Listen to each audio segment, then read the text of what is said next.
The WWF, what the world is watching.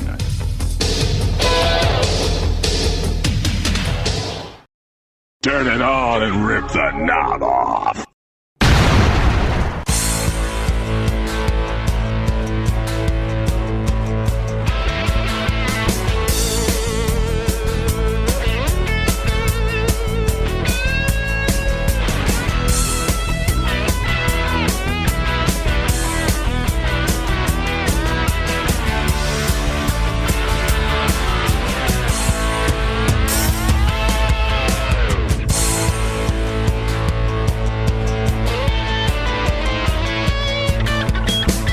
Hey guys, and welcome back to the Wrestling Memory Grenade, now at episode 169. I am Ray Russell, and this week we close out December of 1988 in the World Wrestling Federation, which means we're also finishing up our 1988 project. Moving on to 1989, here we come. But before we can do that, we've got 2 more weeks of WWF television to get into. Just a little quick hiccup at the end of this show as well in regards to the final week of TV, really more of a year in review. We do have a few sound bites for you there when we get there. But for right now, it's time to dive back into things. Had a couple weeks off. Welcome back, everybody, to the program. And off we go to the WWF Superstars of Wrestling, December 24th, 1988.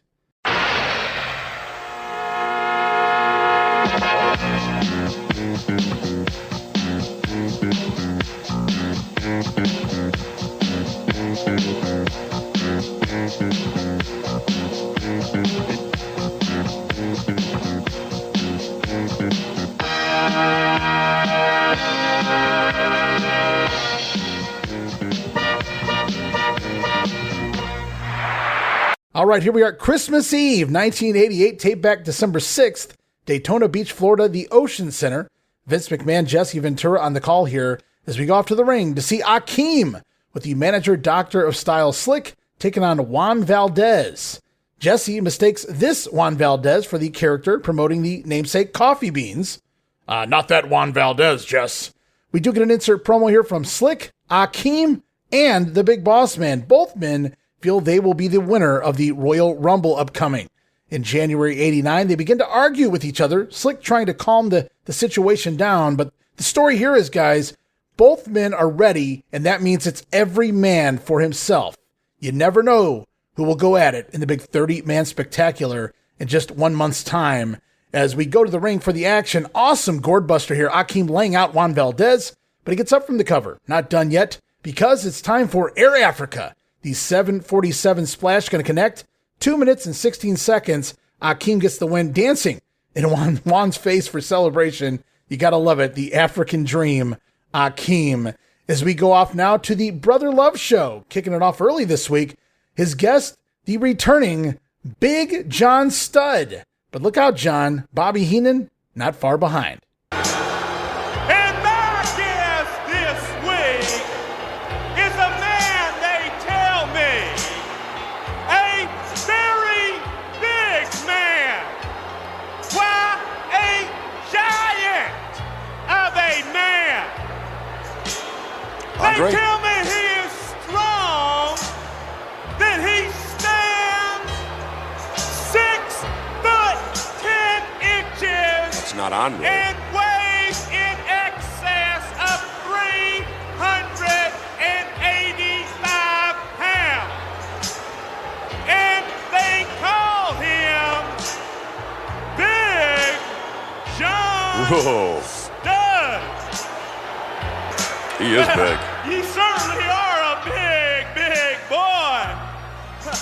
They tell me that when you were here in the World Wrestling Federation, that you were probably one of the toughest men ever to set foot in a wrestling ring.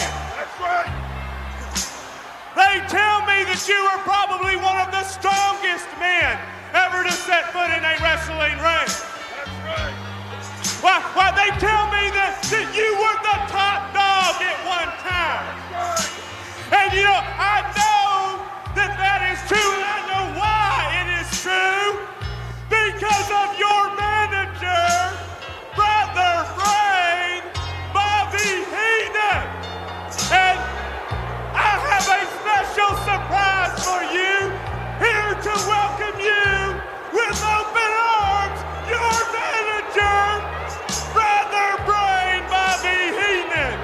reunited.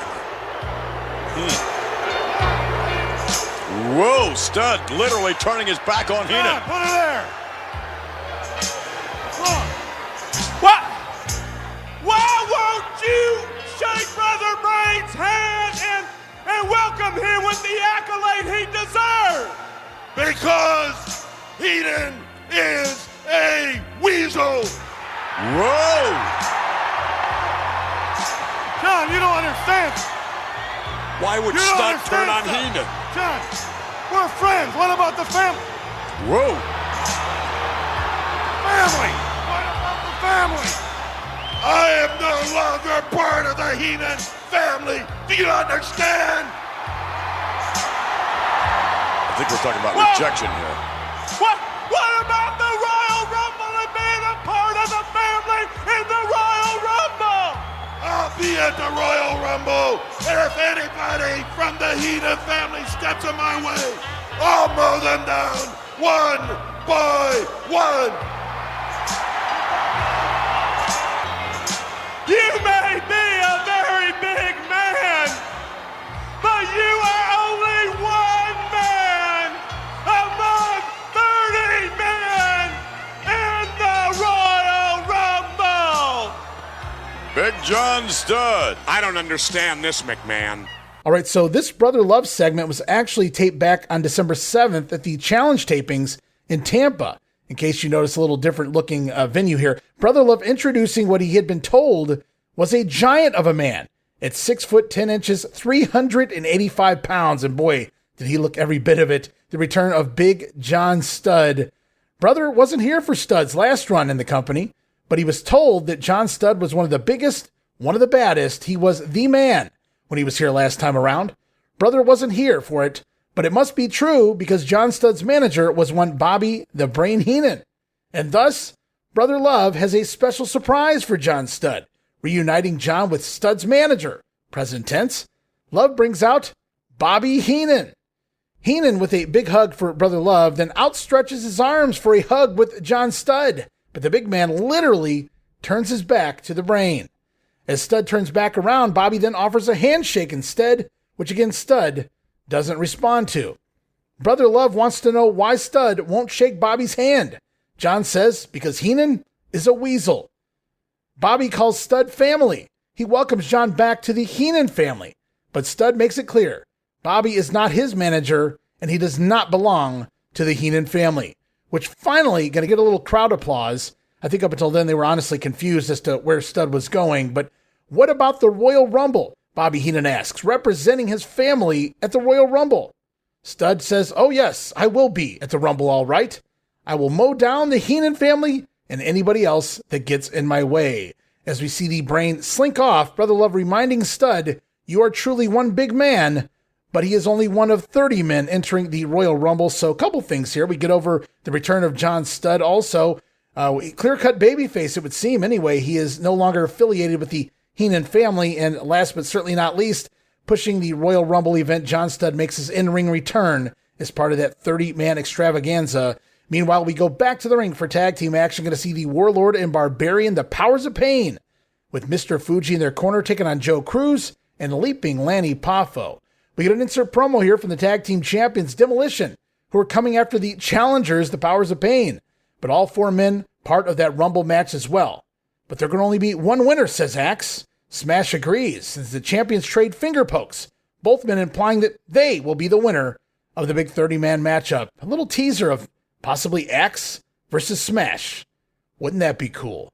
As the action gets going, Vince McMahon trying to make sense of the double turn of the Demolition and the Powers of Pain, the story being the demos, became confident in themselves and were having success without listening to their master, Mr. Fuji, which upset Fuji. And well, at least they're attempting to apply logic post-turn because we didn't know any of this was coming when it happened in the Survivor Series, which led to a very confused Richfield Coliseum crowd and fans at home as well. But the action going here, Lanny Poffo still leaping and reciting his poetry to piss off his opponents and pays for it right away. Hammered down is Lanny. Cruz finally tags in, but runs right into a nasty Warlord clothesline, followed by a Barbarian Savate kick, sending Cruz out to the floor. But the Warlord going to press him back inside, how kind, for a nasty Barbarian boot. Warlord shoulder tackle, soon leading to the Warlord lifting crews up in a vertical suplex position. Barbarian coming off the top of the flying clothesline. Kind of a double team move there. Sort of rockerplex-ish, if you ask me. But the Powers of Pain going to go over 3 minutes and 12 seconds. Looking good. Heading into the new year, the number one contenders right now for Demolition's Tag Team Gold.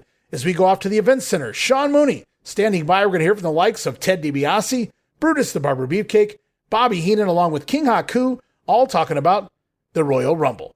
Hello, everyone, and welcome to the Event Center. Before we talk about the Royal Rumble, I want to wish you and yours happy holidays from all of us here at the Event Center. It's the Royal Rumble. It's coming to you live from the Houston Summit. Without a doubt, anything that denotes royalty must involve the $1 Million Man, because I am as high up the ladder as you can possibly go. With my money and my power, I can be wherever I want to be, and I'm going to be in the Royal Rumble. Every 2 minutes, a fresh man comes to the ring. It's just another opportunity for the $1 Million Man to prove to all you people out there what I've said all along. I'm the finest athlete in the World Wrestling Federation today. I'll take them all on, one at a time, every 2 minutes. Whatever happens, I'll be there. That's right, Sunday, January 15th. The Summit, Houston, Texas. The site of the Royal Rumble. Excitement. There's gonna be a lot of that. Each man coming to the ring every 2 minutes, over the top to the floor to be defeated. That's right, you could be left in there by yourself or with a friend, but there's gotta be a winner. So remember this, chop chop, baby! 30 superstars of the World Wrestling Federation involved in this Royal Rumble, but there is more. In a battle of the kings, the former king Harley Race, he'll face King Haku. Well, Harley Race, it's all set. I gotta go with this man, though. I'm not turning my back on you, trust me. But possession's 9/10 of the law. He's got the robe, he's got the crown. Should you become winner, the limousine will be waiting, the coronation will take place, everything will happen, and all the festivities will be for you. But... What? I am the real king. I know that. I know that. Now, that's determination. Harley, you're just going to have to dig down and try. But my hands are tied. I don't know. As I said, I am the real king, and I'm going to stay SD King. All right, so Beefer and the $1 Million Man, little Rumble hype there, both been part of the 30-man match. Meanwhile, Bobby Heenan knows that King Haku must step in the ring with the former king, Harley Race, a battle for the crown. Somebody's walking out. The king, as Bobby says, he's got to go with Haku, Harley, because possession is 9/10 of the law. After all, that makes him the king. But Heenan promising not to turn his back on Harley Race, because should Race win, he will have the limo waiting. Of course, this seemingly upsets Haku there in the promo, who says he is the one and only king.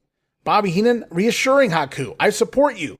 And obviously, we see the Brain kind of playing neutral here. Doesn't actually turn on Harley Race either, because keeping his options open to whomever walks out with the crown, which is why they call him the Brain. Fun little story, but Bobby could make something from nothing. I'll give him that much. As we go back to the ring, Hacksaw Jim Duggan taking on Big Tony Suber. Duggan out to the Stars and Stripes Forever theme this week, and the American flag flying high. Jesse Ventura disgusted that this is what we have to represent the country of the United States, the country that Jesse fought for. Ventura says if he had known he was fighting for Jim Duggan, he would have never gone to war. Oh, come on, Jess. We get an insert promo here from Dino Bravo and the Fabulous Rougeos talking about their big 6-man tag team match. At the pay-per-view, they're going to be battling Duggan and the Hart Foundation. Meanwhile, in the ring, Tony Suber trying to attack the big man, but Duggan ready with a big clothesline out of the gate. Hacksaw, though, telegraphing a backdrop, and Suber going to kick him right square in the face. Even mocks Hacksaw with a ho. Gotta love it when the job guys do that. Of course, Duggan battling right back. Wind-up slam on the big guy. Suber down to the mat. Hacksaw following up with the knee drop into the 3-point stance and clothesline. Gets Duggan the win, 2 minutes and 9 seconds.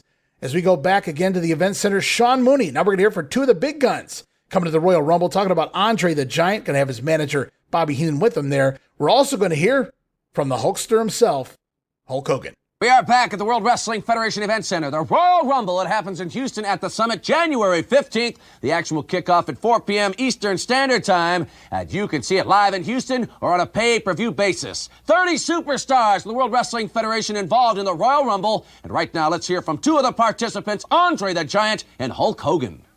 I want all you tough guys to listen to this.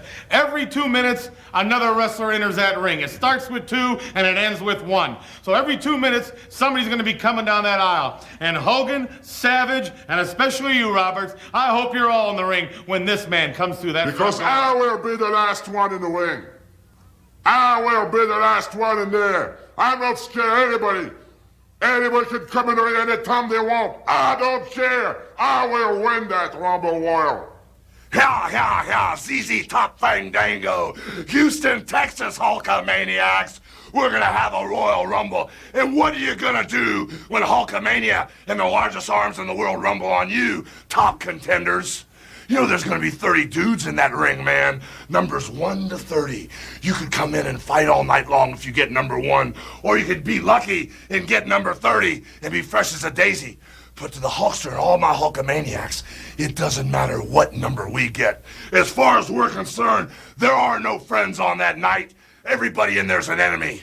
Oh yeah, I got my favorites. The Big Boss Man, Akeem. I'm going after them first so I can beat on them all night long. But you know something? If we win this thing, which we will, that'll put us right back in that number 1 contender spot. And you know what that means, don't you?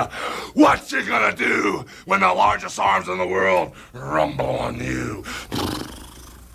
Hulk Hogan and Andre the Giant set for battle in the Royal Rumble. It will happen January 15th. That is Sunday afternoon at the Summit in Houston. And here's how you can see it.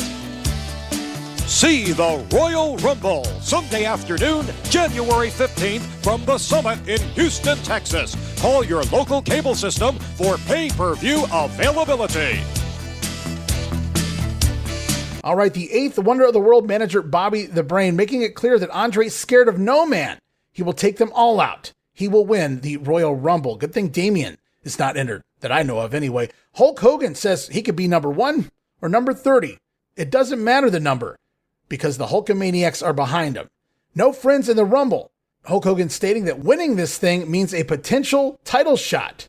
But isn't your friend the Macho Man the champ? The plot thickens. The Hulkster looking to win the Rumble, looking for a championship matchup. Perhaps against the Macho Man, if he can retain in his current feud with Bad News Brown. We'll see Bad News here in a little bit. We may even see the Macho Man. Stay tuned, guys. Right now we go back to the ring for ravishing Rick Rude with Bobby Heenan in his corner. Rude's opponent? Well, guys, I'm befuddled. I have no idea who this enhancement worker is, and this is, in fact, the first time in a long time I've been left stumped, and maybe the second time overall in all the years we've been doing this that I couldn't find his opponent's name. So it happens, but not quite often. In this instance, I don't know that it's going to matter. Vince McMahon, again, chastising a female fan shown in the crowd. Well, I'll just call her an interesting-looking lady. I'll leave it at that. Insert of random ladies also in a promo up at the corner of the screen, asked if they'd like to kiss Rick Rude. Some say yes, some say no. Even a duo wanting to double his pleasure. To which Vince responds, I don't know what that means, pal. Wow, Vince, really? All right, hard sell here of the super pose down is what they're going to talk about during this squash matchup, talking about the Ultimate Warrior and Rick Rude at the Royal Rumble, as the fans will be the decision makers, not Jesse Ventura, who selected Rick Rude the winner the last time these two had a Best Body award presented back at the 1987 Slammies, if I do recall. But it's going to be the fans this time around, so maybe things going to be a little different. But in the ring, lots of gyrating and heel heat here for both Rick Rude and his manager, The Brain. But it's the Rude Awakening neckbreaker going to put his opponent away just 1 minute, 40 seconds. Now, post-match, we get the other Rude Awakening. The kiss goes to a lovely lady ringside wearing a simply ravishing shirt. Hey, she paid for the merch. She might as well get a kiss with the t-shirt. Vince McMahon thinks, well, she kind of looks like a Pekingese, pal, because of her hairstyle. So Vince really digging into the ladies as of late, even referring to her hair as something that looks like straw that washed up on the shore. Okay, we'll go along with that, Vince. But I don't know what it is lately. Vince McMahon really picking on the ladies that Rick Rude's selecting, bringing into the ring. Kind of a heel thing to do there, Vince. As we continue on, we go off to Update. Mean Gene Okerlund talking all about the big 30-man extravaganza, the Royal Rumble, announcing all 30 participants and the rules of the matchup. From the pages of the World Wrestling Federation magazine, here's Update. All right, hi, get everybody. Get ready for the big Royal Rumble, the only time you'll ever be able to see 30 of the greatest in the World Wrestling Federation in the same match. The big Royal Rumble on Sunday, January the 15th from Houston, Texas, with a 4 p.m. Eastern start. Now, the only way a man can be eliminated in this Royal Rumble is to be thrown up over the top rope, down onto that hard arena floor at the Summit in Houston. And by the way, here are the rules. You pick a number, 1 through 30. That's the way you enter the ring. You start with 2 wrestlers, and then another man is added every 2 minutes thereafter. No friends, no partners, every man for himself. It's a battle to the finish in the big Royal Rumble. Now let's talk about the superstars who are going to be part of the action. You're going to be seeing the Big Boss Man, Brutus the Barber Beefcake. Big John Studd is back for the Royal Rumble. Bad News Brown will be here. Hulk Hogan to be part of this one. Outlaw Ron Bass, the Bushwhackers, Luke and Butch, the Red Rooster, also in the Royal Rumble. Coco Beware, Mr. Perfect, Kurt Hennig, the Powers of Pain, Warlord and Barbarian, Jake the Snake Roberts, also Ted DiBiase, the $1 Million Man, the return of Rick Martel, that's miraculous, the Brainbusters, Tully Blanchard and Arn Anderson, the Mighty Hercules, Andre the Giant, it's got to be the odds-on favorite to win this one, Rugged Ronnie Garvin, the Honky Tonk Man, the African Dream, Akeem. What about tag team champions, Demolition, Axe and Smash, Tito Santana, the Rockers, Shawn Michaels and Marty Jannetty, Greg the Hammer Valentine, last but not least, the undisputed World Wrestling Federation heavyweight champion, Macho Man Randy Savage. Well, I don't need to tell you guys by now. We know there's 30 men. Everybody's going to draw a number 1 to 30. They're going to start off 2 men in the ring every 2 minutes thereafter. Somebody else can hit the ring. The only way to be eliminated over the top rope, out to the floor with 1 man left standing, the winner of the Royal Rumble. And man, what a lineup it is. A who's who for the Mega Powers to the Big Boss Man, Bad News Brown, Andre the Giant, Jake the Snake Roberts, everyone in between. The return of Rick Martel. Lots going on there at the pay-per-view. As we go back to the ring, talking about lots going on, Bad News Brown, the current man stuck in the craw of the Macho Man, the WWF champion. Brown's opponent is Bob Emery here. As Emery sees Brown charging at him, well, we knew that was coming. He does it every week. Emery ready for him. Throws the first punch. Good for you, Bob. Bad thing is, Brown fires right back. Nasty left arm clothesline out of the corner, and immediately it's the Ghetto Blaster. Puts it into this one in just 23 seconds flat. Down goes Bob Emery. That was quick, and for very good reason. Post-match, Bad News slapping Emery around before snatching the mic from Howard Finkel, talking to us beer-bellied sharecroppers, and challenging the WWF World Champion Randy Savage to come out and fight him like a man. Stop hiding behind Elizabeth's skirt, says Bad News. Brown insisting that Liz probably busy right now doing favors for WWF President Jack Tunney. I can't believe we were doing this back in 1988. This feels like a Vince Russo angle, bro. But Bad News Brown then headbutting referee Dave Hebner, who's trying to get him out of the ring. So down goes the referee. Bad News making insults to Elizabeth. And, yep, you guessed it. Out comes Randy Savage to attack. And the fight is on. Bad News Brown not bumping for the Macho Man. Not really selling either, Bad News. It's a quick, fun brawl before we get the C team out there to break it up. Young Stallions, Bolsheviks, Danny Davis, Mike Sharp, Scott Casey, Sam Houston, Ron Bass, and even the Rockers trying to separate this brawl as the Macho Man breaks free repeatedly, but Brown finally pulled out to the floor. So, not going to stop the Macho Man. Randy Savage then with a sort of a suicide dive, jumping through the ropes out onto Brown on the outside of the ring as we go into a commercial break. Fun little brawl to ramp up the heat for the house shows as the title is on the line. The Macho Man currently feuding with one Bad News Brown. As we come back from the break, in the ring, we see rugged Ronnie Garvin battling Barry Horowitz. Still no big sell that Garvin is new to the company. It's like he's just another guy that's been here forever. But for those keeping score, Ronnie had been a babyface for years over on TBS on the NWA promotion before turning heel at the Great American Bash last summer in 1988, costing Dusty Rhodes his match against Barry Windham for the U.S. title. Now, Garvin did it for the almighty dollar, so the story goes, selling out to J.J. Dillon and taking on Gary Hart as his new manager. which lasted all of a few weeks before Ronnie supposedly quit the company because he refused to stroke the ego of the Booker Dusty Rhodes and do a bunch of jobs around the horn.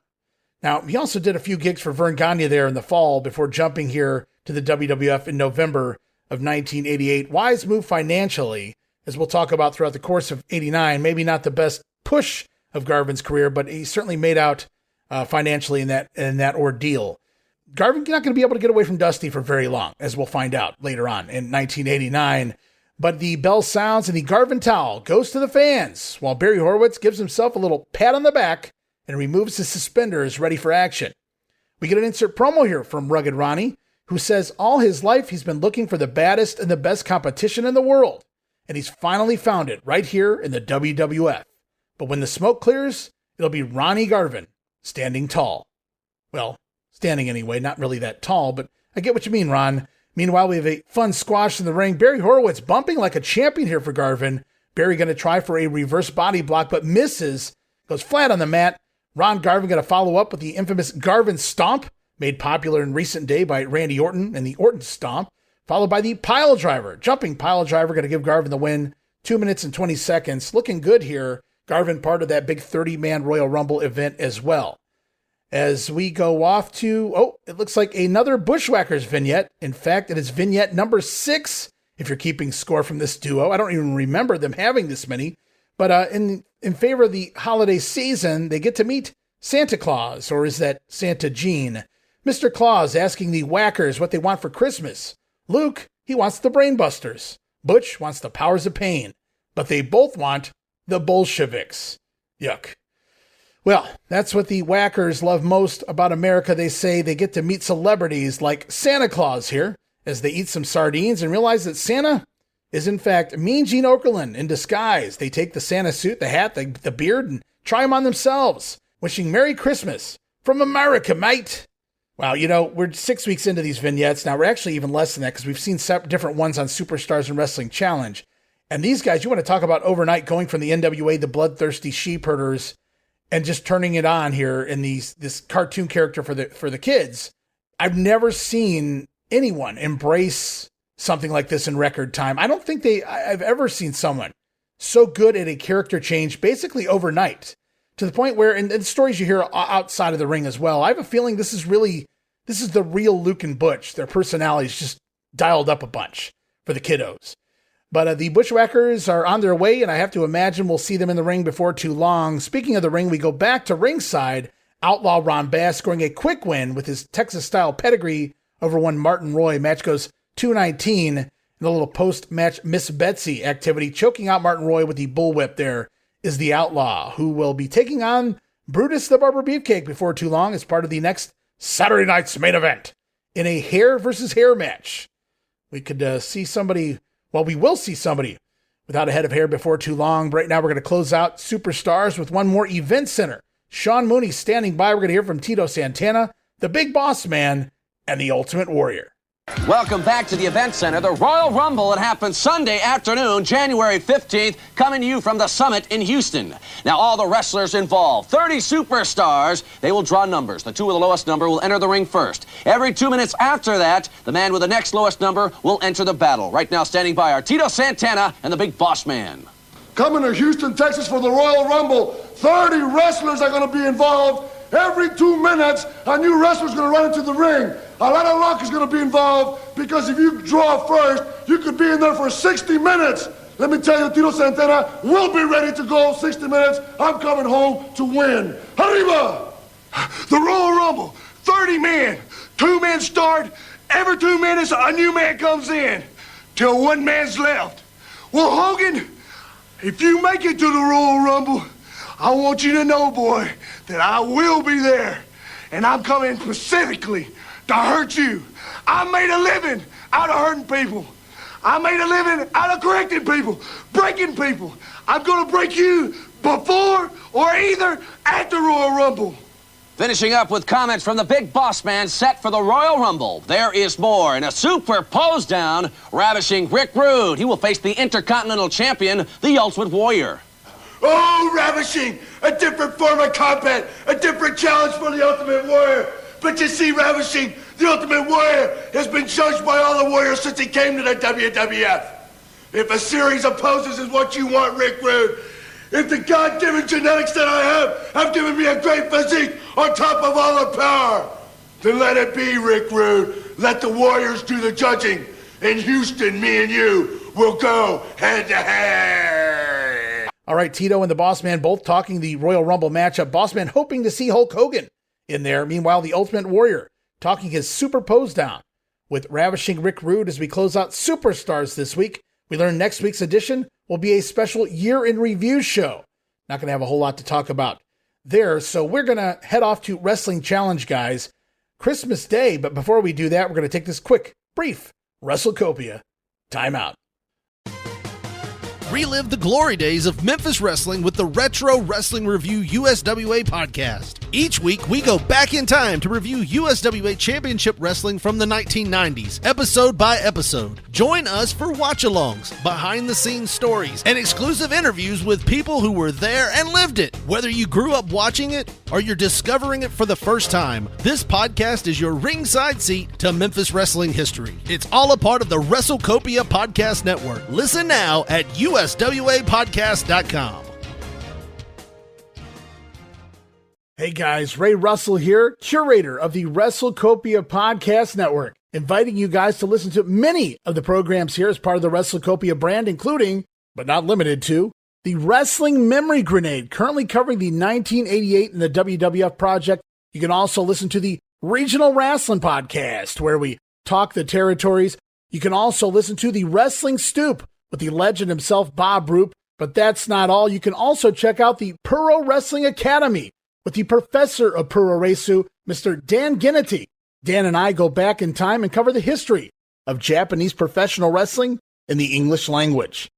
And you can listen to all of those shows and more, all part of the WrestleCopia Podcast Network, located over at WrestleCopia.com. That's WrestleCopia.com, and anywhere your podcast streaming needs are met. And while you're at it, why not subscribe to our social media guys for all the latest goings on here at the WrestleCopia Podcast Network. Plus, I'm constantly adding old school video clips and pictures from throughout wrestling history. You can follow us over on X, formerly Twitter, at Wrestling Grenade. That's at RASSLIN Grenade. Also, follow and like me, Facebook.com/Wrestling Grenade. And why not subscribe to YouTube.com/Wrestling Grenade. And of course, now would be a fantastic time to become a WrestleCopia patron over at patreon.com/WrestleCopia. That address again, patreon.com/WrestleCopia, where you get so many gifts, including all of my insanely detailed show notes for every episode of The Grenade Show, Regional Wrestling, and the Monday Warfare podcast. You'll also get early access to a lot of the podcasts here on the WrestleCopia brand, where you can listen days and sometimes as much as a week earlier than the rest of the listeners. But that's still not all, guys. You also get at least a dozen digital downloads for your viewing and reading pleasure each and every month, plus random bonus video drops, and of course, the Patreon exclusive Watch Along series covering many past WWF and WCW events. And if that's not all, videocasts, also now a part of Patreon.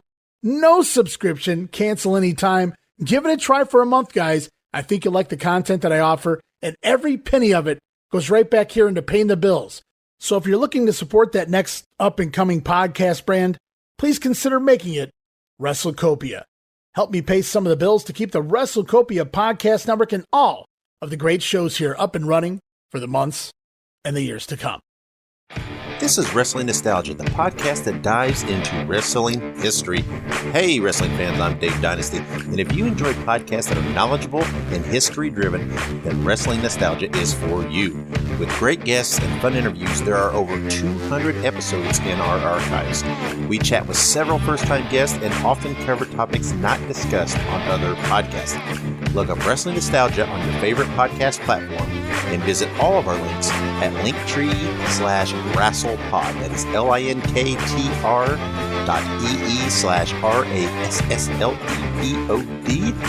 And remember, wherever you go, whatever you do, be good, be safe, and keep on growing. All right, guys, welcome back to the program. For all intents and purposes, no, it is in fact the final edition of Wrestling Challenge here in 1988. We're going to cover next week's episode as well before we close out this edition, but it actually, in fact, marks the beginning of 89. So with that said, we head off now. Wrestling Challenge, Christmas Day, December 25th, 1988.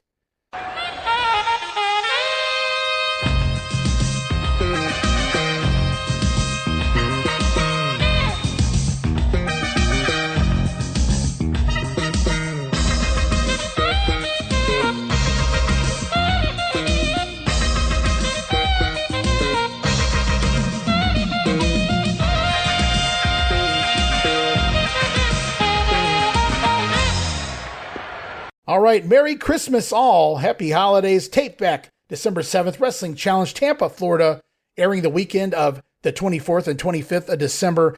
And we are in the Sundome as Mike LePan from the Sundome welcomes us to the program this week. We go off to Bobby Heenan, Gorilla Monsoon on commentary, and we kick off the show with the reigning Intercontinental Champion, the Ultimate Warrior, taking on John Latu. As we get an insert promo here from Ravishing Rick Rude, who thinks the people will vote the Ravishing One's way once they compare both men's bodies at the pay-per-view. Latu going to try to rush the Warrior here before he even has time to remove the Intercontinental title. Warrior, though, sidestepping, and Latu goes sailing shoulder first into the corner post. UW then launching Latu in the air and down across the top rope, then clothesline. Going to send John Latu out to the floor. But that's okay. Warrior going to come outside, carry Latu back up to the apron, tossing him back inside. Always heard the Warrior was a nice man, before delivering a vertical suplex. Another big clothesline from the Warrior before it's the Gorilla Press drop. And man, Latu did not know how to take that move. Down goes John before the Warrior splash. Going to get the win. 2 minutes, 51 seconds. All roads lead to the Royal Rumble and 1989 as we go off to a special report with Lord Alfred Hayes and more Royal Rumble rundown. Hello everyone. This week's special report takes a close look at a most unique event, the Royal Rumble. This takes place Sunday afternoon, January the 15th, from the Summit in Houston, and can also be seen on pay-per-view television. There will be 30 of the top World Wrestling Federation competitors vying to become the eventual winner. All the wrestlers will pick a number from 1 to 30. 2 men will start, and every 2 minutes, another will enter the ring. From then on, it's every man for himself until only one remains. This will be the only time where you can see 30 of the World Wrestling Federation elite in the same match. Obviously, a lot depends upon the draw. Whoever draws an early number may be at a disadvantage. However, if that man is Hulk Hogan or, say, Andre the Giant, then surely they have the ability and determination to be in at the final bell. Perhaps it will take a wily, lighter man with speed and cunning, like the Red Rooster, to be there at the kill. Let us take a look at this impressive list of entrants. Macho Man Randy Savage, Big John Studd, the $1 Million Man Ted DiBiase, Jake the Snake Roberts, the Brainbusters, Rick Martel, Andre the Giant, the Honky Tonk Man, Brutus the Barber Beefcake, the Mighty Hercules, Greg the Hammer Valentine, Tito Santana, Coco Beware, Demolition, Axe and Smash, the Red Rooster, Bad News Brown, the Rockers, Ron Bass, Akeem, Mr. Perfect, Rugged Ronnie Garvin, the Powers of Pain, Warlord and the Barbarian, and Hulk Hogan. All this takes place from the Summit, January the 15th. It's also on pay-per-view television. For Special Report, I'm Lord Alfred Hayes.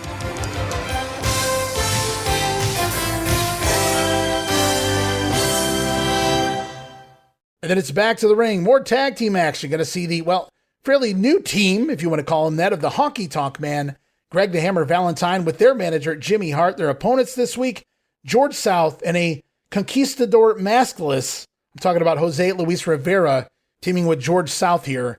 And we saw them on Superstars, Honky Tonk and Greg Valentine. Now they make their challenge debut, some sort of a tag team anyway. We even get an insert promo from Jimmy Hart, who has now apparently put these two men together specifically to feud with the Hart Foundation, which I thought was what the Rougeaus were doing, but I guess Jimmy needs even more. Does Honky and Greg get a percentage of the contracts as well? It's going to get real tricky. Dividing numbers here as we go to the ring. Jose Luis Rivera surprising Honky with a sunset flip and a nice slam, going to get a 2 count there, which sends Honk running to tag out to the Hammer, who hammers down Jose but Rivera firing back with a dropkick and tags out to George South, who is cut off quickly, and the heel's going to take over. Honky with the shake, rattle, and roll neckbreaker, tagging in Valentine for that shin guard-assisted figure 4 leg lock, going to get the submission win on George South. Match goes 3 minutes, 30 seconds. So Jimmy Hart apparently now managing 2 teams, and I think that's all he has for now. As we go off to the event center, once again, Sean Mooney. We're going to hear from more talk going into the Royal Rumble. We're going to hear from the Mighty Hercules, the Red Rooster, and again, the Ultimate Warrior. Hello, I'm Sean Mooney back at the event center. Happy New Year, everyone. I know you're enjoying the year in review, and I am most certain you will enjoy the Royal Rumble. It happens January 15th, coming to you live from the Summit in Houston. Ted DiBiase, you've made the statement that there's some men you can beat, and there's some men you can buy in this Royal Rumble in Houston, Texas at the Summit. We'll get this through your head, Ted DiBiase. This is one man that you can't beat, and this is one man that you can't buy. Ted DiBiase, you can't always get what you want, but you gotta get what you need. The Royal Rumble, there'll be 30 of the greatest wrestlers in the World Wrestling Federation, and I'll be one of them. The thing that makes me feel really good is that I've got Bobby the Brain Heenan behind me, pushing me onward, pushing me upward. But I'm not so sure about some of those other members of the family. Bobby, do I have your word that the giant won't hurt me? Trust me. Comment from the Mighty Hercules, and ending up there with the Red Rooster. In other action, a super pose down between ravishing Rick Rude and the Ultimate Warrior. It was only a year ago when I remember at the Slammies, before the Ultimate Warrior had been fed the power and he had just busted through the wall, that there was a pose down. A Best Body Award at the Slammies. There was only one judge then, Jesse the Body, a man that can't speak of having a body himself, but a man that tricked and outdid the Ultimate Warrior. He gave it to you, Rick Rude. Well, me and you are gonna have the pose down. You made the challenge. This time, though, brother, like over the course of the last year, I've been judged by all the warriors. They know, Rude. They know that the Ultimate Warrior will be the one. So Hercules looking forward to the Rumble, but also not done with the $1 Million Man, Ted DiBiase. Meanwhile, the Red Rooster concerned of the other Heenan family members, like Andre the Giant upcoming in the Royal Rumble. The Rooster asking Bobby Heenan to promise me, Brain, that Andre won't hurt me. Trust me, says Bobby Heenan, you'll be fine. And speaking of the Brain, and Andre for that matter, we go back to the ring for Jake the Snake Roberts, taking on Rusty Brooks. Well, I haven't seen Rusty here on WWF TV in quite a long time. On commentary, Bobby Heenan reassuring us all that Andre is not afraid of snakes. I think we've driven that point home at this point, Brain. We even get an insert promo from Bobby and the Giant in his new t-shirt, by the way, big handprint on the front and a footprint. What else would be on the back? And though they reassure us once again that Andre does not fear snakes, we see the Giant become upset when the word is almost uttered here in the promo. Meanwhile, in the ring, Rusty Brooks going to get in a few shots on the Snake Man, but it is the knee lift, the short clothesline, and DDT, putting Rusty Brooks out 2 minutes, 16 seconds, and a little post-match Damien activity fun will follow there on Rusty Brooks. As the action just keeps rolling along on Challenge, it's Dino Bravo out here with Frenchie Martin in his corner, taking on Mario Mancini, as we get an insert promo from Dino, who says he had a great 1988, but 1989 looking even better. And Bravo here with some choice words for one hacksaw Jim Duggan, as we hear USA chants break out from the crowd here, leading to Dino taking it out on poor Mario Mancini, as this week, one side suplex isn't enough. Dino gonna pull Mancini up and deliver a second side suplex, Jess. Gonna get the win, 1 minute and 39 seconds for the Canadian strongman, Dino Bravo, who still has Jim Duggan on his mind. As we go off now to the event center, once again, we're going to hear from the $1 Million Man and the Macho Man himself, the WWF Champion, talking all about the Royal Rumble. And we are back at the event center, the Royal Rumble, coming to you from Houston at the Summit. It takes place Sunday afternoon, January 15th, with a 4 p.m. Eastern Standard Time start. You can see it live in Houston or on a pay-per-view basis. Remember, in the Royal Rumble, a man is eliminated once he is thrown over the top rope and onto the floor. The last man in the ring will win the Royal Rumble. 30 superstars of the World Wrestling Federation will be involved. And right now, standing by are the $1 Million Man, Ted DiBiase, and the Macho Man, Randy Savage. A Royal Rumble. What a Royal Rumble says to me is that there are no rules and that anything goes. You win any way you can. And in the business world, I didn't become a multi-millionaire by being a nice guy. You only get to the top by being as cutthroat as possible, and I'm at the top of that list. And in this Royal Rumble, I'll be at the top of the list too. The Royal Rumble, yeah. People in the Royal Rumble gotta realize that it's every man for himself. You understand what that means, Elizabeth? No tag team partners, yeah. And still, in the echoes of my mind, I realize that you, Andre the Giant, is a big factor in the Royal Rumble, yeah. And then Bad News Brown, things that you have said, even though the mass hysteria, with all those bodies in the ring, if I see you, yeah, one time to the face, yeah, downtown, and still win the Royal Rumble. Macho Man Randy Savage has got to be the favorite. Yeah, because I'm the World Wrestling Federation champion. And I figure, yeah, that nobody can stop me. No, not Bad News Brown, not Akeem, not the Big Boss Man, not even Houston, Texas. Yeah, the champion is talking to you. In Houston, the Macho Madness is coming. Yeah.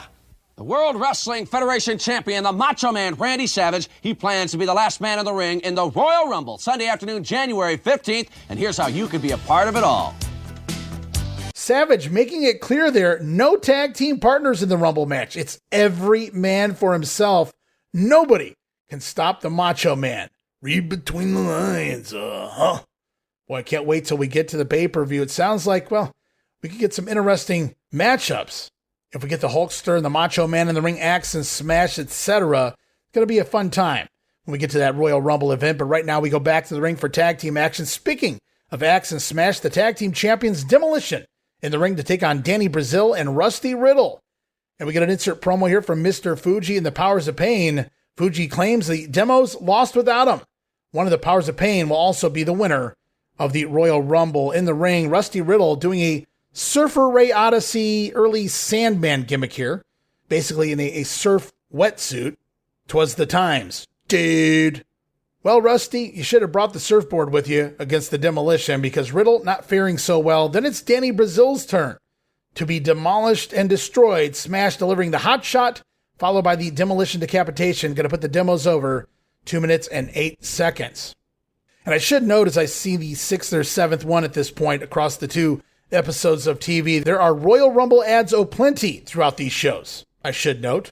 Would you expect anything less from the WWF promoting the big pay-per-view? We go back. No, we go off to the platform. Special interview time. Mean Gene Okerlund going to speak with Mr. Perfect, Curt Hennig, who says what you see here is perfection. Mean Gene pointing out that Hennig plays golf, basketball, bowling, all very well. Hennig going to correct him. No, Gene. He doesn't play them very well. He plays them perfectly. But out of everything he does, he wrestles the best. And after surviving the Survivor Series, next up, it's the Royal Rumble.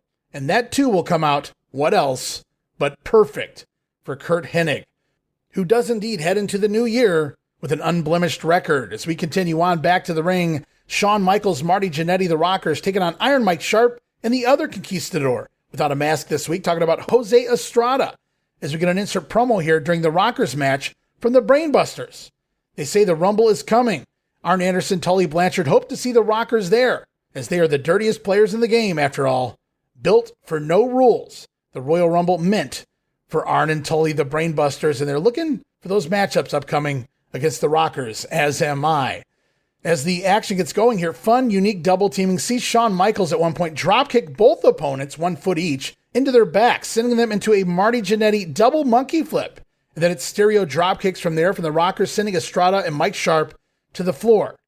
As the action breaks down, we get a fun exchange in the ring between Jannetty and Estrada. Ditto for Shawn Michaels and Mike Sharp. Before the heels get Marty into the corner for some brief heel heat. High backdrop from Estrada sends Jannetty into the air down to the mat. But it's a hot tag out to Shawn Michaels, who goes Bonzo Gonzo on both of the heels. Sharp and Estrada collide. Out goes Mike Sharp to the floor. And the Rockerplex sees Marty Jannetty pin Jose Estrada. The Rockers going over here 3 minutes, 23 seconds. At this point on Wrestling Challenge, we get a replay of the Bushwhackers meeting Santa Gene then it's back to the ring for one final match on Challenge, Big Boss Man, with manager Slick taking on David Heath, the future Gangrel. We get an insert promo here from Akeem, who says if it comes down to he and the Big Boss Man at the Rumble, the African Dream will win. Brother. So Akeem calling out the Boss Man. We saw vice versa, both guys looking to take it all in the ring, though. It's Gangrel, David Heath, going down to the Boss Man slam at just 138. And then post-match, this one's new, Boss Man going to cuff Heath's wrists together around the ring post on the outside of the ring, beating him with his nightstick. Awesome. More violent by the week. Look out, Hulk Hogan. As we close out Challenge, one more event center going to hear. Well, we just talked about him. We're going to hear from Akeem and Slick one more time. Tag Team Champions Demolition also on the list, as well as Big John Studd. We are back at the Event Center Sunday afternoon, January 15th. The action will start at 4 p.m. Eastern Standard Time from Houston at the Summit. Food's a stooge. Your men ain't so bad, are they? We are. Ask your men what they felt like. It hurts, don't it? Well, this time, it's our match. It's a no DQ. Bring that kid in. We're gonna shove it right up your nostrils. Anything goes. That's our ball game. Remember, Fuji? Remember how you used to water at the mouth when we got this type of a match? The powers of pain, they've never been in World War III. We've just declared World War III on you. Believe me, January the 15th is going to be a very exciting evening. Houston, Texas, the Royal Rumble. Nothing like it ever before. 2 men started out, and every 2 minutes, another man comes in. Right, and you know what, brother? What? Talk to me. You and the Big Boss Man may even have to do battle, Daddy. Is that right, brother? I'm not worried about it. Like I got word on the street that take no prisoners in the Royal Rumble, brother. But either way it goes, you know what? The Slickster's going to come out a winner. The Royal Rumble, 30 of the best men that the World Wrestling Federation has to offer. They all earned the right to be in the Royal Rumble. But when the smoke clears, there's only going to be one man standing. And it's not you, Big Boss Man. It's not you, Akeem. And it's not you, Andre. But it's going to be the man that can't be slammed, the man that can't be pinned, and the man that can't be thrown over the top rope. And that leaves me, Big John Studd. The demo is referring to Royal Rumble as World War III, and it very well could be, with 30 men involved. Akeem going to take no prisoners, and Big John Studd says only one man will be standing at the end, and it will be he. Well, it's kind of a prophecy of sorts. We continue on, guys. We wrap up the Weekend TV Superstars Wrestling Challenge. Now it's time for the December 26th edition of the WWF's Primetime Wrestling.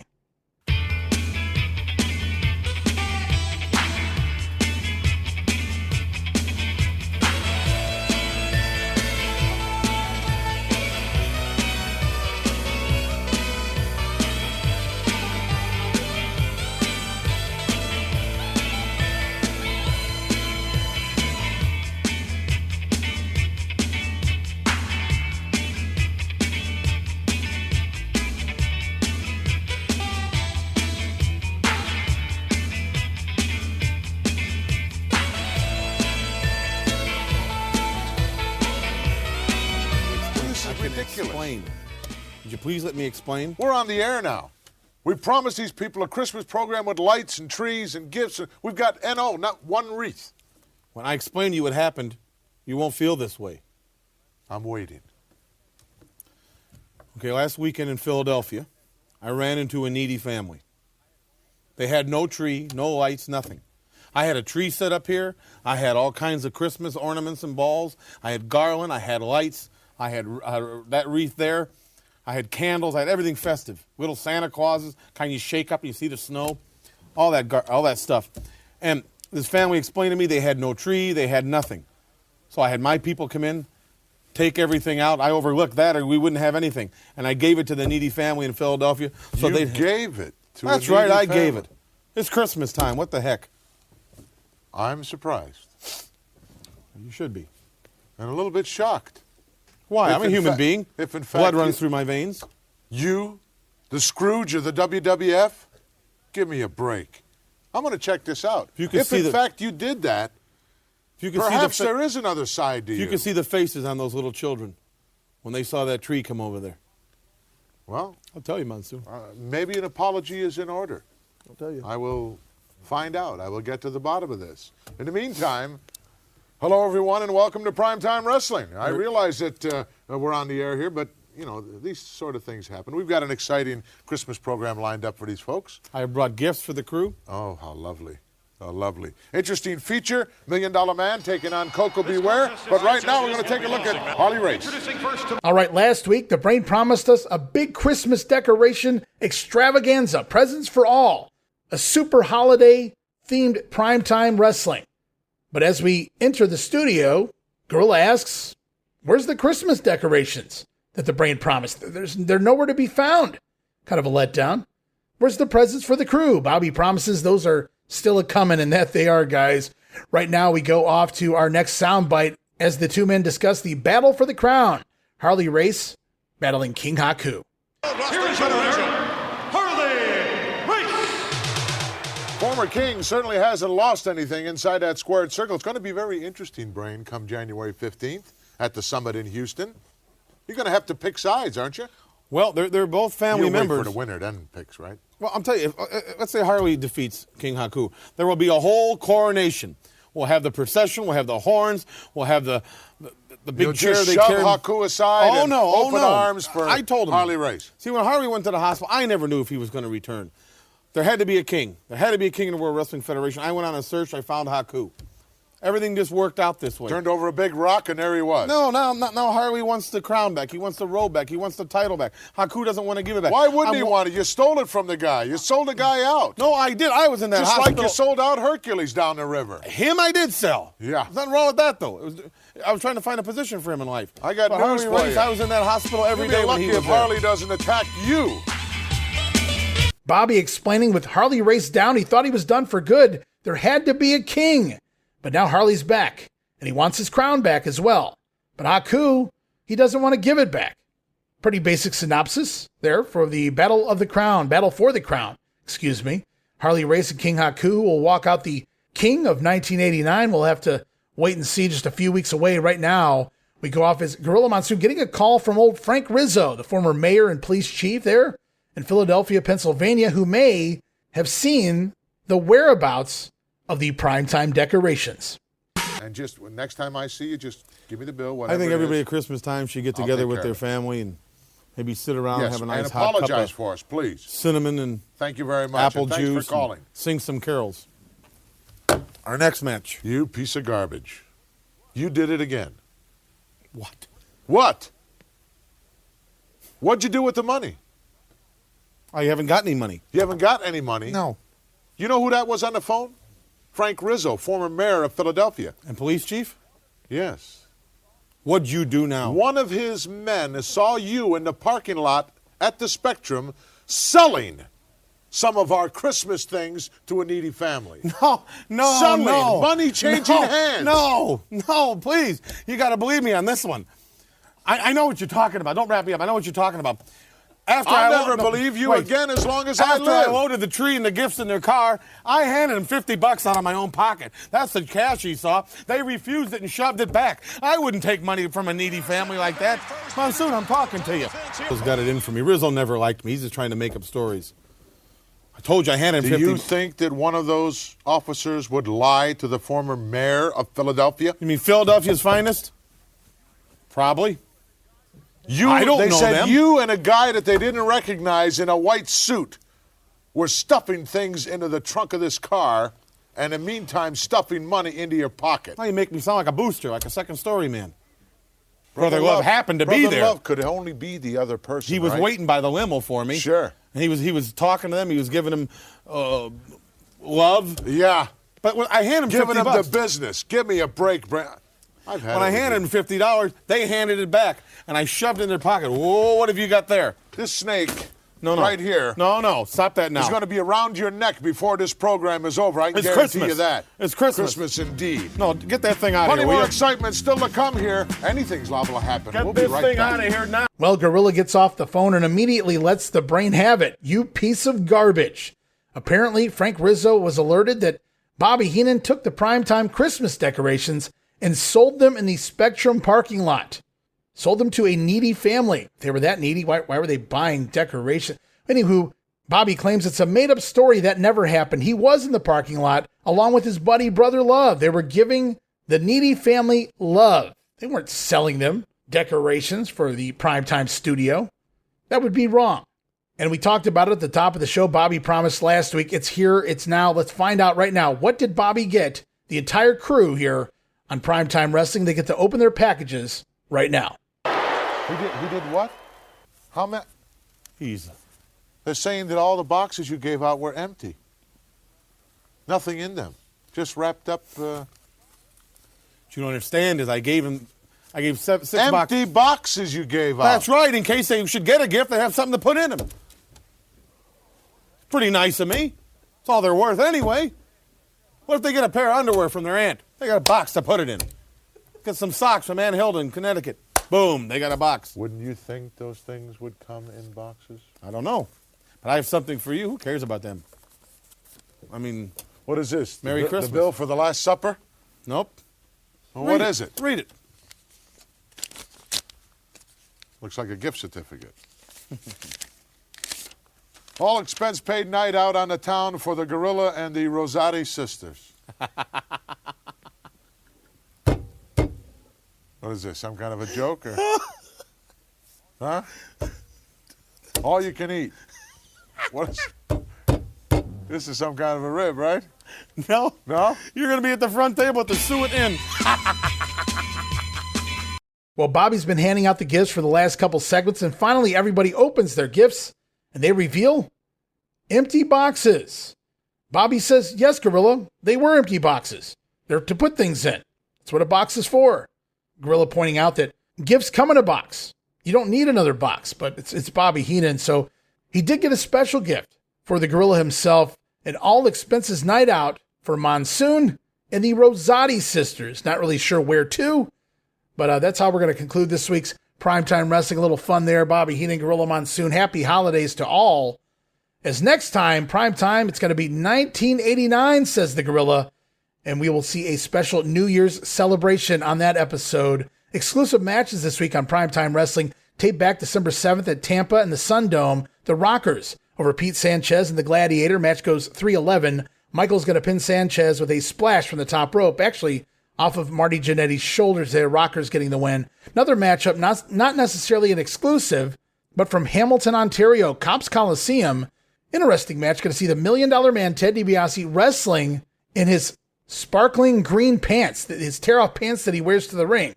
He's going to pick up a win here over the Birdman Coco Beware with an inside cradle. Now, match only goes 6 minutes, which seems a little short for a DiBiase match. I have to believe that was to keep his gear intact, and I have to think with DiBiase intentionally wrestling with those sparkly green pants on that perhaps some luggage was lost or something was going on there, and he didn't have his normal trunks and attire. So kind of a different look there for Ted DiBiase wrestling in those sequin-looking sparkly green pants of his. But he gets another win over the Birdman as we continue on to the following weekend. Superstars of Wrestling aired December 31st, New Year's Eve. Vince McMahon and Jesse Ventura with a special year in review episode recap of the year of 1988. Do a fantastic job, I must add, as well. And we see the same thing over on Wrestling Challenge, aired January 1st, 1989. It's Gorilla and Bobby hosting much of the same highlights. One difference is we do get a TV taped special interview, Mean Gene talking with Andre the Giant and Bobby Heenan. Again, the feud with Jake the Snake Roberts, the Royal Rumble. And the rest of the program, pretty much like Superstars year in review all the way. Now, I did get a few event centers out of this, so I want to play one for you here, guys. Some interesting comments from the Brainbusters, as well as the Birdman Coco Beware, and the Powers of Pain with Mr. Fuji. Welcome back to the Event Center. Sunday afternoon, January 15th, the Royal Rumble coming your way from the Summit in Houston. See, there's no way I can lose this one. The odds are in my favor. I have more members of my family involved in this Royal Rumble than anybody else. You know, you really think about it, 30 men against each other. 30 of the top professional wrestlers in all the world today. Each man for himself, over the top rope, 10 feet to the floor. Who's gonna survive? All these people got heroes. You really want to see your heroes at their very best? Watch all these cutthroats turn on each other. It's every man for himself, and I mean everybody. You see the stiffest competition in the whole world wide Today, brother, it's gonna be right there in the Summit. And that's right, I'm gonna be in it too, brother, because I think I'm tough, brother. I'm in the World Wrestling Federation for to make a name for myself too. So get ready. They don't call me Go Beware for nothing. Isn't that right, Frankie? Yeah! Royal Rumble, let me tell you, my team, the Powers of Pain, are the biggest in the Royal Rumble. And we will win. And I assure you this, gentlemen, if you should face each other, if both of you in the end should face each other, may the best man win. Because I want winners, not losers. And losers are always out in my line. Well, everybody looking forward to the Royal Rumble event, no doubt about it. Everybody looking forward to 1989. As we roll on, we've got one more piece of business this week. We are, in fact, cheating a little bit. We have already entered 1989, but again, year in review shows, so no big deal. And we're going to go to Primetime Wrestling for January the 2nd. Bobby Heenan and Gorilla out here for a year in review, coming off of New Year's. Bobby, I don't know, maybe a little hungover, but we go off now to the intro as Gorilla wishing everybody a happy 1989. Quick review of 1988. Hello, everyone, and Happy New Year. I'm Gorilla Monsoon for Primetime Wrestling, and take a look at the... I'm your host, Bobby the Brain Heenan. hungover. Not hungover. You're not hungover? You look terrible. You have a Tylenol 50 Take a on look you? in the monitor. Look at yourself. They never move the monitors on me. I never get to see you here with this crew. You look horrible, Brain. You were out celebrating. What were you celebrating? 1988 wasn't any good for you.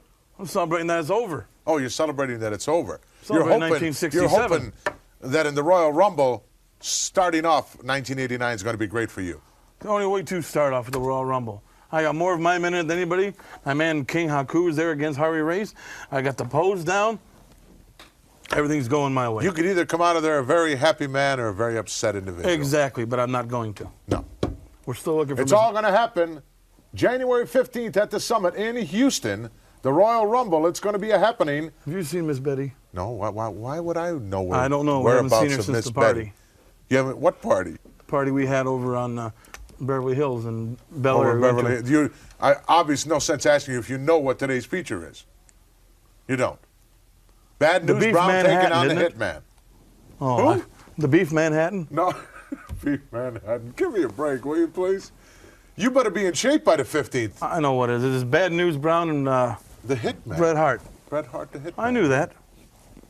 Both men undefeated in singles competition. It should be an interesting confrontation, to say the least. Bad news is and on we've got his some way. other exciting bouts, and most important of all, we're going to take a look back at 1988 and all the exciting things that happened therein. But we're starting off with Jimmy Powers taking on dangerous Danny Davis. This should be a crackerjack. All right, we only have one exclusive here this week on Primetime Wrestling. Again, mostly a recap show of the prior year. This match taped in Daytona Beach, the Ocean Center, December 6th. Aired here January 2nd of 89. Going to see dangerous Danny Davis pick up a win on TV over Jimmy Powers. Match goes 6 minutes, 53 seconds. Davis rolling through an O'Connor roll.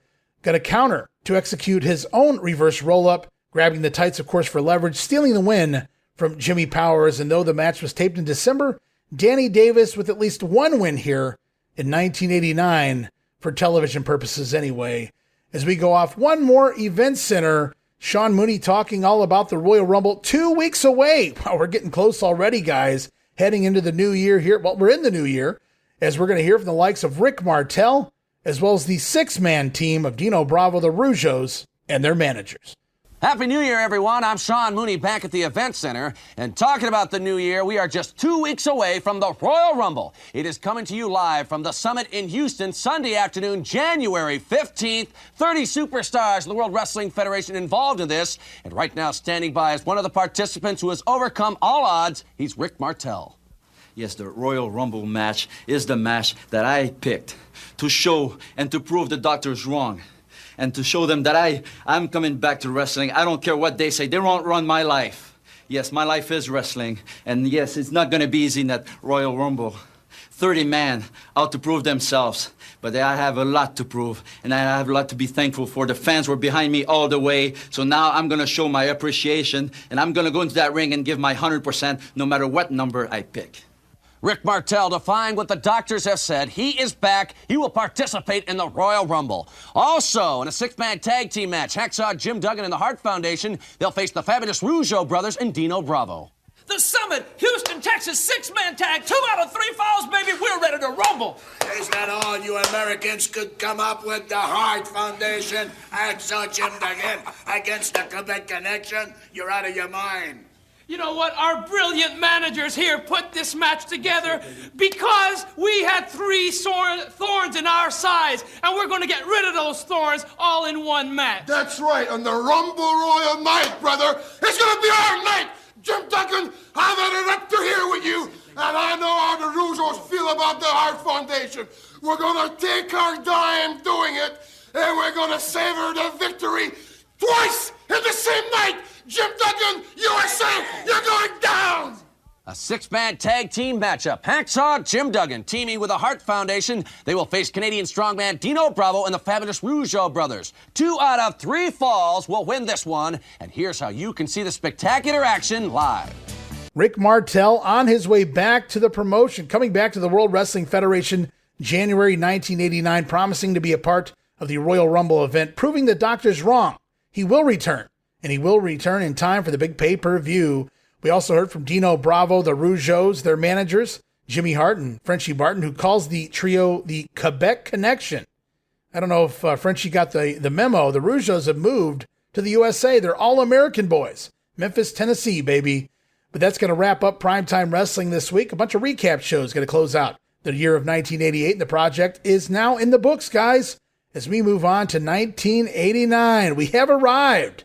Another year of epic stories to tell, guys. Will the Mega Powers remain the unstoppable force here in the WWF? Will the Big Boss Man put down Hulk Hogan? Will Mr. Fuji's new team of the Powers of Pain dethrone Axe and Smash of Demolition? How will the Ultimate Warrior Rick Rude situation shake out? Can Andre the Giant overcome his fear of snakes and take out Jake Roberts? Can Mr. Perfect maintain his perfect record another full year here in 89? Spoiler alert, who will be our 3 kings of 1989? Yes, guys, the king crown going to change a few times here over the course of the next 365 days. Plus, you got to wonder, will Rowdy Roddy Piper ever return to the squared circle? For that matter, will Terry Taylor transform into a real fucking rooster? Can Dusty Rhodes get anything thrown at him over Babeth? Only time will tell. 1989, here we come. Nope, 1989, we have arrived. And it all kicks off next time here on the Wrestling Memory Grenade when we jump in to January news and notes. All roads lead to Royal Rumble, an upcoming Saturday night's main event, and so much more, guys. And let's not forget WrestleMania 5 right around the corner. But until then, it's time to wrap things up. Want to once again ask everybody to stop over to WrestleCopia.com. Check out all the great podcasts there. Follow us on our social media pages, the Wrestling Memory Grenade pages. And last but certainly not least, the Patreon.com/WrestleCopia. So many great projects there, digital downloads, early access to many of the podcasts. You guys can listen several days to a week early sometimes. But the most important part of it all of the great video casts we're bringing to you now. The Regional Wrestling Unreeled, which takes regional wrestling to a whole new level. Lots of video series there. I've already done a couple with Jamie Ward. More on the way. The Pro Wrestling Academy rolls on. Going to do a special summer episode, maybe out by the time this drops, with Dan Ginnity, of course, the professor of Pro Race, himself coming back after a little vacay away. And that video cast, the next big episode, going to focus on the SWS Super Wrestle 1991, taking place in the Tokyo Dome back in December of that year. Hulk Hogan putting his old Japanese work boots back on as he takes on Tenryu in the main event on that one. So many great matches on the undercard. Lots of WWF talent mixed in with the Japanese wrestlers. Lots of great matches to be had there on the Pro Wrestling Academy. All of that and so much more. I ask you guys to check out Patreon.com/WrestleCopia. 3 great tiers, budgeted at levels you can afford. And I thank you in advance for considering to support the WrestleCopia brand. And with that, we're going to wrap things up here. 1988 in the books. Got to thank everybody for being here over the last year of 1988. Wow, in the World Wrestling Federation. It started off, it wasn't even meant to be. I was going to move on from the 87 WWF Project into something new, maybe WCW at that point. That's when, well, you guys can thank my brother who contacted me somewhere in November of 87 and said, hey, what are you doing after this project? Are you thinking about doing 1988? And I was a little hesitant at first because I knew there was going to be a lull there following WrestleMania 4 moving into the summer. But as time progressed, I said, you know what? The Rockers, the Big Boss Man, the Powers of Pain, the Brother Love character, Mr. Perfect is on its way. The Brainbusters are going to be there by the fall. There's so much great stuff coming in 1988. I couldn't resist. I said, you know what? Yeah, we're going to continue on 1988. Now we move into the 1989 project, which will also be unique because it will be the first time in Grenade history we're going to cover a year we already covered with another promotion. The Grenade kicked off with the NWA 1989. Now we can kind of compare it. You guys can actually go back and listen to those shows and compare to what's going on here at the World Wrestling Federation as we roll along in 1989. It all starts next time here on the Grenade. I want to thank you guys again for listening. Until then, this is Ray Russell saying from pillar to post, coast to coast. You pull the pin, I'll pick up the pieces right here on the Wrestling Memory Grenade. See you next week. Don't miss it. Be there!